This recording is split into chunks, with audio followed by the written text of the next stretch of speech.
지난 주일과 연결해서 사람이 무엇을 하든지 삶의 자세가 중요하다는 거예요.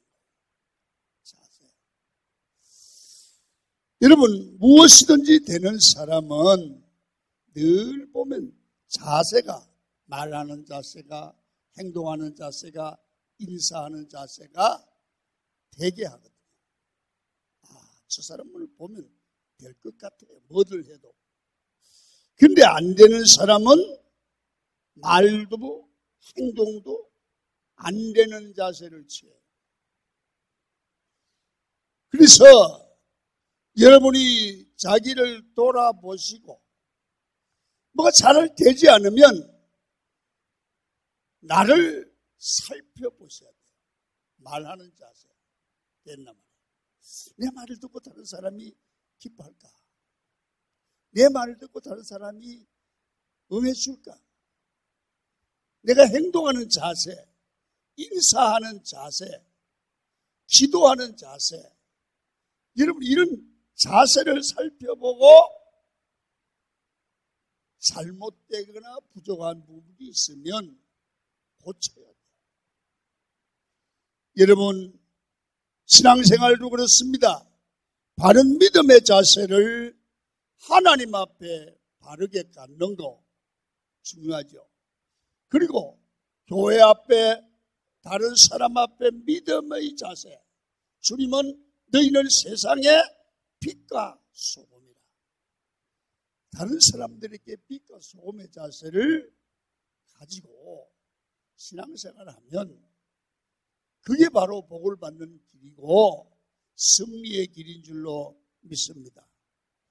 그래서 저는 우리 강원교회 모든 성도들이 올 한 해 모두가 바른 믿음의 자세를 가지면 가정들마다 복을 받고 신앙생활이 너무너무 행복해질 것 같습니다. 오늘 이 말씀을 배우시고 우리 신앙의 자세를 바르게 가져보세요. 그래서 첫 번째 여러분 새해에 가져야 될 믿음의 자세를 생각해 보려고 합니다. 본문을 통해서. 이 첫 번째는 나도 뭔가 변화되어 보려고 하는 자세를 가져야 돼요. 늘 이렇게 사는 게 아니라 현실에 안주해 있는 게 아니라 타성에 젖어 있는 삶이 아니라 내 믿음도 내 삶도 기도생활도 신앙생활도 변화되어 봐야겠다. 성장해 봐야겠다. 여러분 변화 이것은 우리를 향하신 하나님의 간절한 뜻입니다. 우리의 믿음도 변해야 됩니다. 우리의 생각도 우리의 꿈도 우리의 헌신도 예배도 찬양도 기도도 새롭게 변해야 삶의 변화가 올 수 있어요. 어제와 똑같이 살면 오늘도 달라질 게 없어요. 작년과 똑같이 살면 올해도 마찬가지예요. 뭔가가 생각을 좀 하셔야 돼요.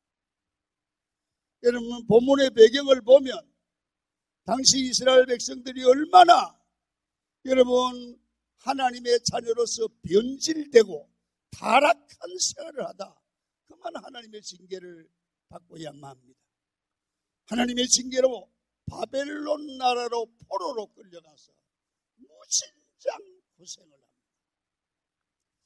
이런 비참한 상황에 놓이는 이스라엘 백성에게 하나님께서는 말씀으로 희망의 메시지를 주십니다.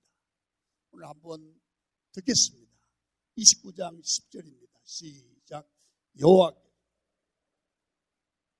바벨론에서 70년이 차면 내가 너희를 돌보고 나의 선한 말을 너희에게 성취하여 너희를 이곳으로 돌아오게 하리라. 여러분 오늘 본문을 보면 포로 생활하는 이스라엘 백성들에게 변화를 바라시는 이 포로 생활에 젖어 있는 삶이 아니라 그들을 자유케 하는 변화.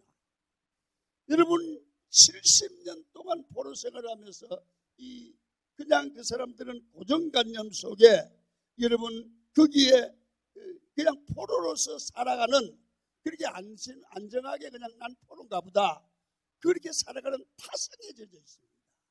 이 사람들에게 변화를 가져오라는 겁니다. 너희가 변화할 생각을 해야 포로에서 나올 수 있다는 거예요.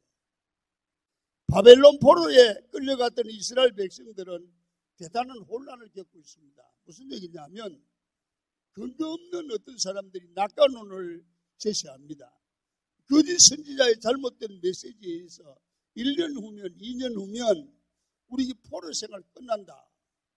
그렇게 거짓말을 버터려가지고 여러분 모든 사람이 기뻐하는데 1년 돼가도 아무 일도 안 일어나는 겁니다.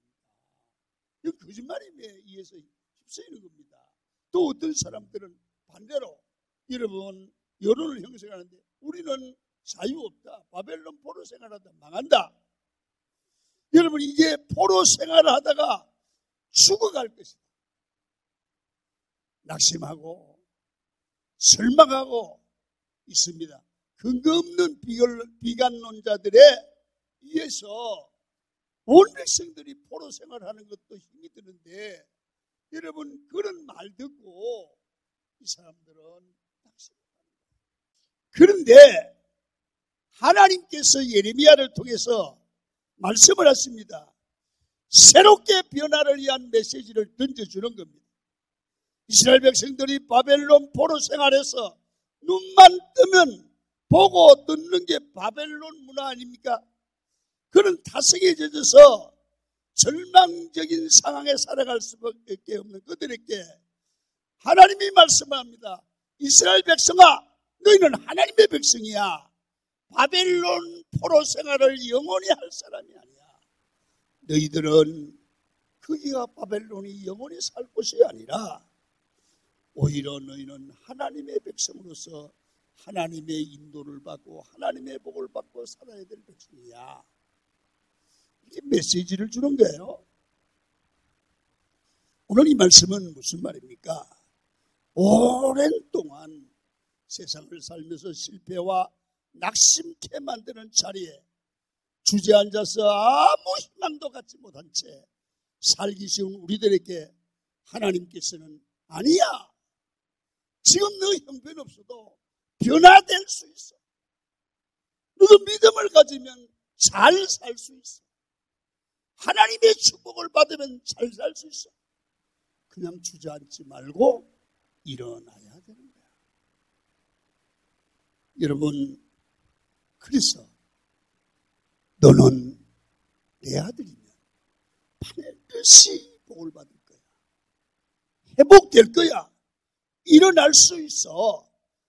바벨론은 너희들이 주저앉아 살아갈 곳이 아니야. 이렇게 선지자를 통해서 포로 생활하는 그들에게 희망의 메시지를 던져주면서 너희는 포로 생활에서 변화되어야 된다. 변화를 추구하는 거야. 성도 여러분, 현실은 포로 생활 같이 암담해요. 하나님의 말씀을 들을 때 소망이 생겨야 돼요. 할렐루야! 여러분 삶의 변화를 추구하기를 축원합니다. 하나님은 여러분과 저에게 희망의 메시지를 던져주십니다. 하나님 앞에 나와서 말씀을 들을 때마다 이 말씀이 여러분에게 소망을 주고 희망을 주는 메시지가 되기를 축원합니다. 오늘 성경 로마서 12장 2절을 보시겠습니다. 시작. 너희는 이 세대를 본받지 말고 오직 마음을 새롭게 함으로 변화를 받아 하나님의 선하시고 기뻐하시고 온전한 뜻이 무엇인지 분별하도록 하라. 올 한 해 우리는 변화될 수 있습니다. 여러분 하나님의 자녀인 줄 믿습니까? 그러면 반드시 변화될 수밖에 없습니다. 여러분 생각만 바꾸십시오. 이 하나님 메시지입니다. 날마다 우리를 새롭게 해주시는 하나님이십니다. 하나님은 오늘도 이 말씀을 주시면서 여러분들에게 변화될 수 있다고 소망을 주십니다. 여러분 예레미야 애가 3장 22절 23절을 읽겠습니다. 시작. 여호와의 인자와 긍휼이 무궁하시므로 우리가 진멸되지 아니함이니이다. 23절입니다. 이것들이 아침마다 새로우니 주의 성실함이 크시도소이다. 여러분, 이런 말입니다. 바벨론 포로 생활하는 그 백성들은 내가 가진 것으로는 희망이 없어요.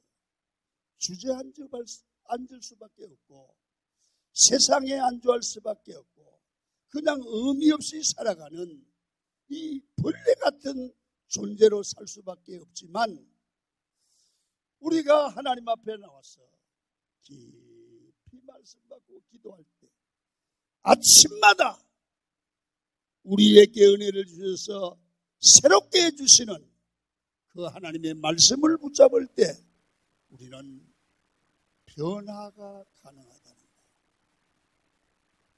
그래서 우리는 늘 영적인 사람이잖아요.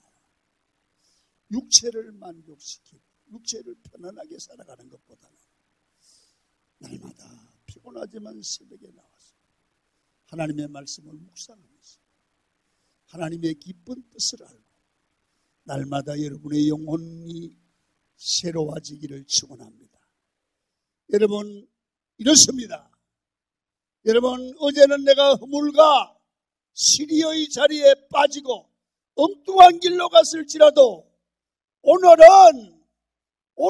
태양이, 오늘의 소망이 다시 떠오른다는 사실을 하나님의 말씀을 들으면서 묵상하면서 기도하면서 날마다 마음이 새로워지기를 축원합니다.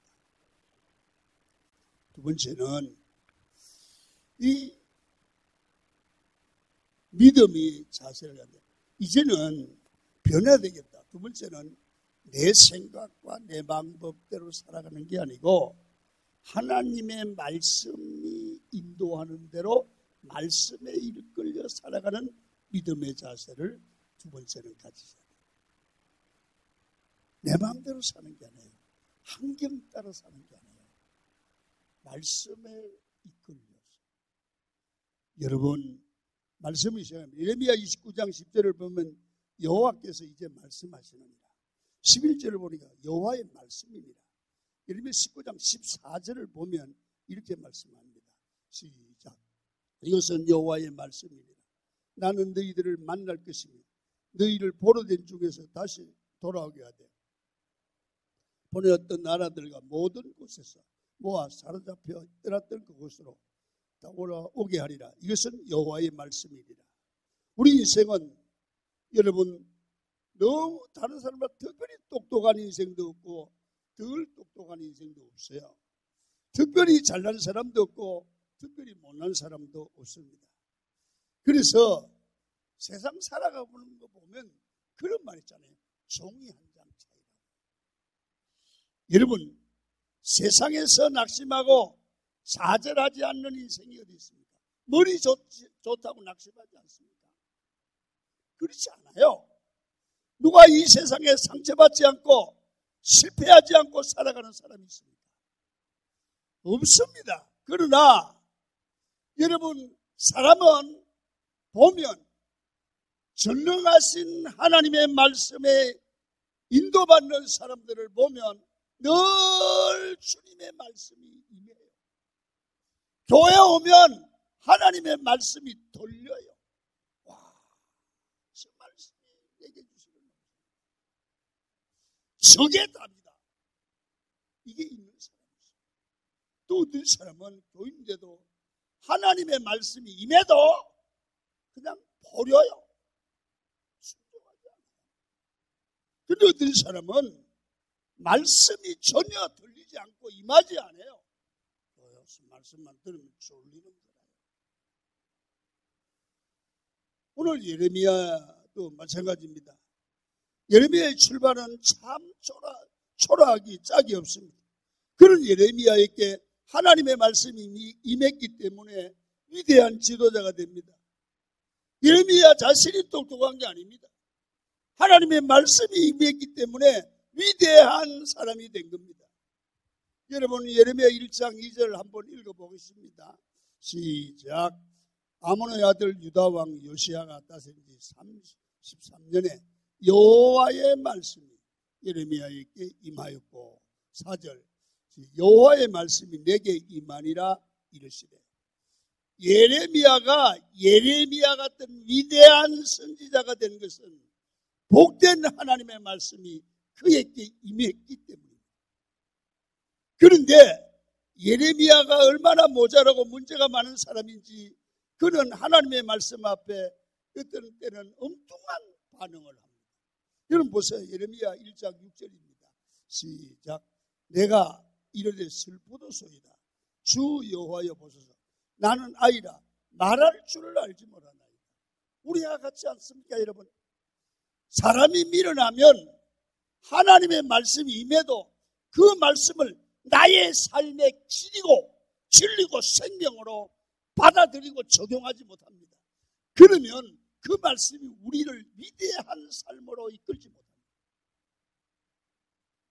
여러분, 미련한 사람에게 하나님의 말씀이 임하면 그 말씀이 그 사람에게 슬픔을 주고 낙심을 줄 수도 있습니다. 아니, 하나님의 말씀이 오늘 임했는데 예레미야는 슬프대요. 여러분들은 어떻습니까?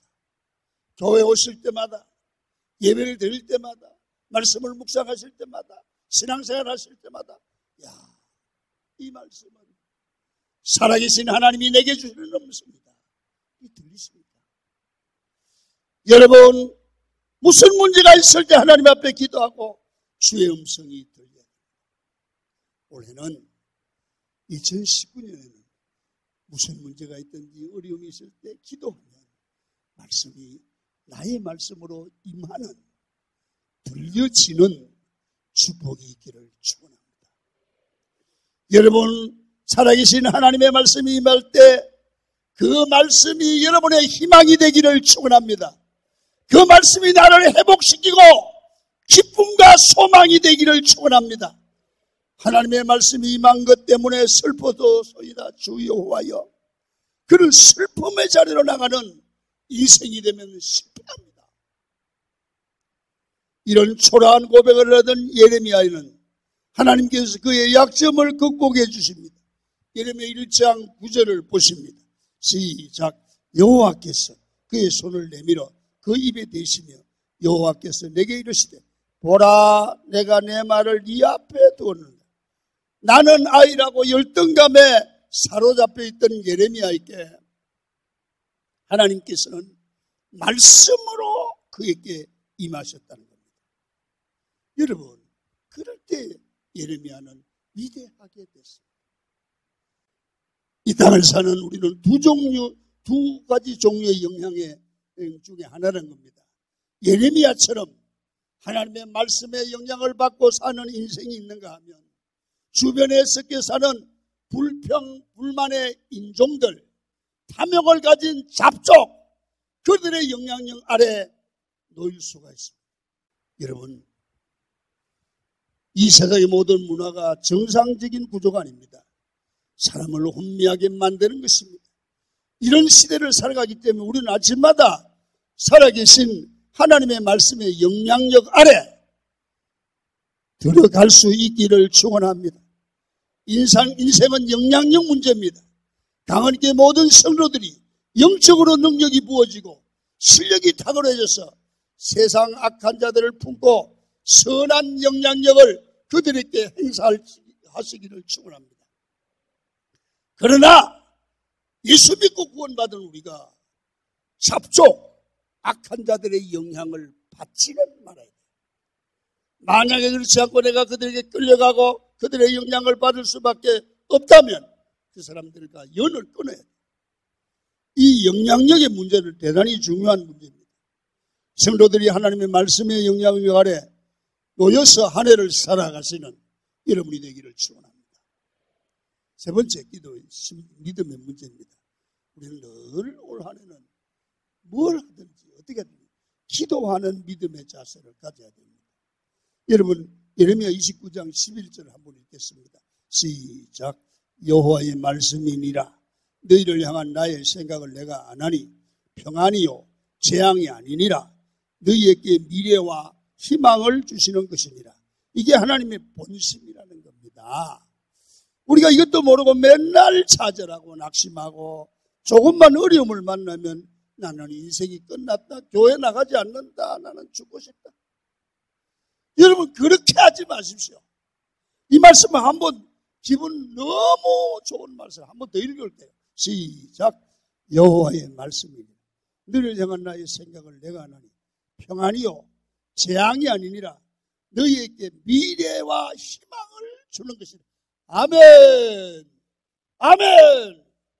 이 말씀은 그 다음 12절과 같이 읽어야 은혜가 돼요. 12절 봅니다. 시작. 너희가 내게 부르짖으며 내게 와서 기도하면 내가 너희들의 기도를 들을 것이요.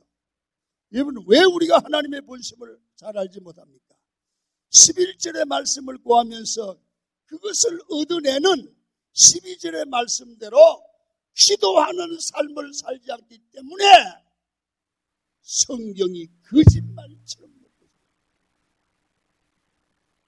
여러분, 기도는 오늘 우리가 하나님의 본심을 파악하게 하고 그 하나님의 말씀을 내게 임하는 능력입니다. 능력의 도구입니다. 여러분 그래서 오늘 너희가 부르짖으면 내가 와서 기도하면 내 기도를 들어주십니다. 우리에게 복 주시기 원하시는 하나님의 본심을 정확하게 파하고 기도 응답을 받는 한 해가 되기를 축원합니다. 마지막 하나, 범사의 모든 일에 감사하고 감격하는 삶의 자세를 배워야 합니다. 여러분 중요한 것은 우리에게 주어진 현실의 문제가 아니고 우리에게 와진 현실을 어떻게 해석하고 어떻게 생각하느냐가 문제예요. 여러분 잘 생각하세요. 실패의 자리에서 눈물 나는 낙심의 자리에서 우리가 감사할 수 있으면 좋겠어요. 오히려 감격할 수 있는 그런 2019년에 여러분의 삶이 된다면 이건 영적인 실력이 있는 사람입니다. 여러분 내가 영적으로 병이 들었는가?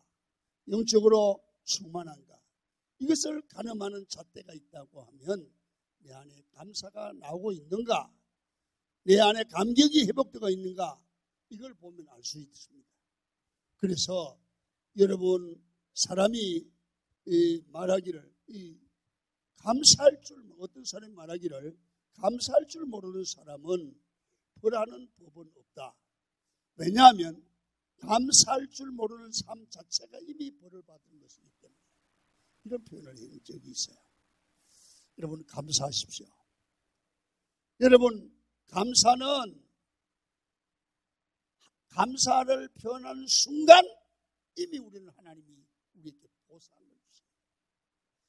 그래서 감사거리가 있어야 감사하는 것이 아니라 당겨서 먼저 감사하고 기뻐하면 그 감사가 나를 감사할 수 있는 인간으로 만들고 사람이 변하고 우리 주변 환경이 감사하는 환경으로 바꾸어 갈 줄로 믿습니다. 감사할 수 있는 환경이 때문에 감사하는 것이 아니라 원래는 범사에 감사하는 믿음의 자세를 가지시기를 축원합니다. 내가 살아있음에 감사, 내가 예배할 수 있음에 감사, 내가 건강함에 감사, 감사하는 여러분의 삶이 되기를 축원합니다.